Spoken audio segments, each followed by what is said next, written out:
the cold was not just in the air, it lived inside their bones. Each breath that the small group of early humans took came out in thick, white clouds, instantly stolen by the wind that tore across the open tundra. The ground crunched beneath their feet, hardened with layers of ice and snow that had settled for months without melting. They had no paths, no markers, only the endless horizon of white stretching into nothingness.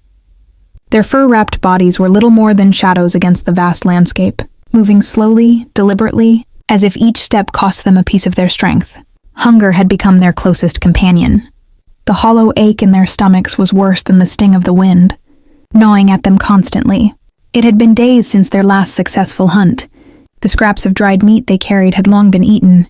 One of the youngest stumbled, his small legs sinking into the snow, and his mother quickly pulled him up, whispering low sounds of reassurance. The boy's lips were cracked and blue, and his eyes dull with exhaustion. Around them, the others kept moving forward, their faces tight with determination and fear. Fear not of enemies, but of the cold silence that could swallow them whole. The elder of the group, his beard crusted with frost, suddenly lifted his arm and pointed. All eyes turned in the direction of his finger.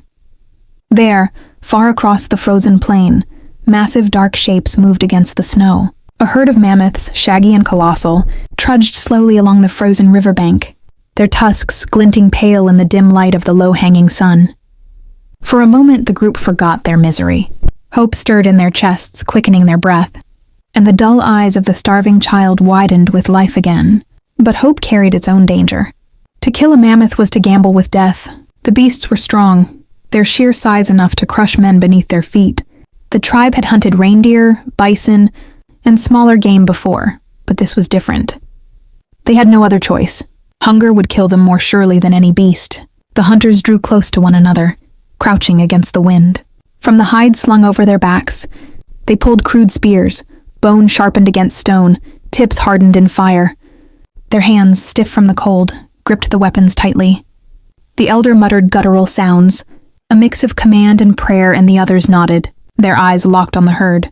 They began to plan, pointing at the smallest and weakest of the mammoths that strayed near the edge of the group. The snow crunched louder beneath their cautious feet as they began their slow approach. Hearts pounded in their chests. Their survival depended on the hunt. Failure meant starvation. Success meant life.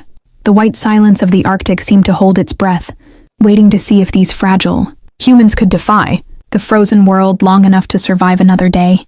The night had fallen like a heavy blanket, swallowing the icy plains in darkness, save for the pale glow of the moon shimmering on the snow. Inside the crude shelter, built from mammoth bones driven into the ground and covered with heavy hides, the small group of early humans huddled, close to a fire that crackled weakly against the cold.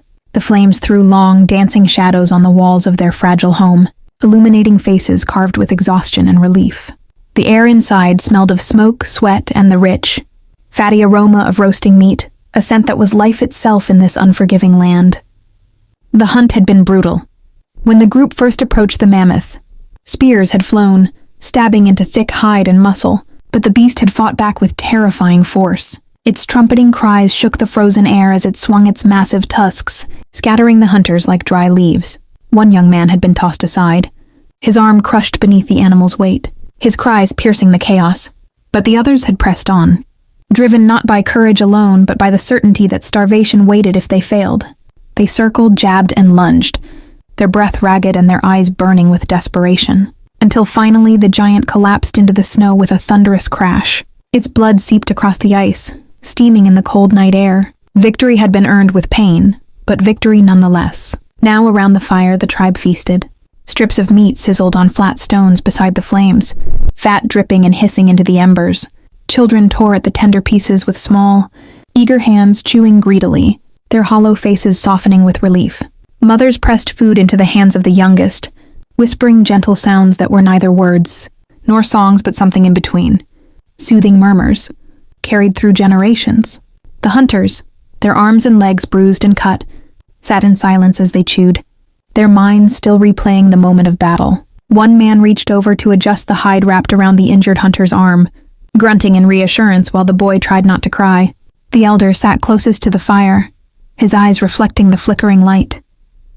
He raised a bone, still slick with fat, and pointed it skyward, grunting and gesturing toward the stars that shimmered faintly through the small gaps in the roof. The children watched him intently, their mouths pausing mid-bite. He told them, in a language of guttural sounds and broad motions, of spirits that lived in the sky and guided hunters in the darkness. His hands painted shapes of great beasts and of fire falling from the heavens, stories that gave meaning to the harsh world outside their fragile walls. The children's eyes widened, their imaginations burning brighter than the fire itself. The night pressed harder against the shelter, and the wind howled like a predator circling its prey. But inside, the warmth of the fire and the fullness in their bellies built a fragile shield against despair.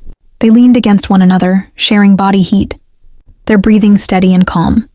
Though the Arctic world beyond was merciless and unyielding, for this one night they had beaten it back. Through unity, fire, and the courage to face the impossible, they had secured life for another day.